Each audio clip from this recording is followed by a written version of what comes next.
Hey, hey, wild chefs! Charlie here, and today we're bringing the campfire indoor with mini pizzas.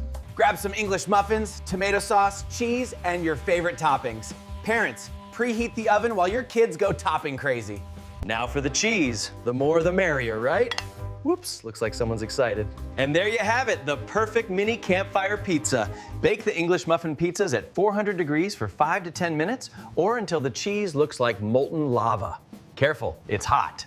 When the stove beeps, it's time to take the English muffin pizzas out of the oven. Have an adult do that for you. Crispy, cheesy, and totally wild. Don't forget to like, follow, and subscribe for more adventures with me, Charlie, the Wild Chef Cheetah.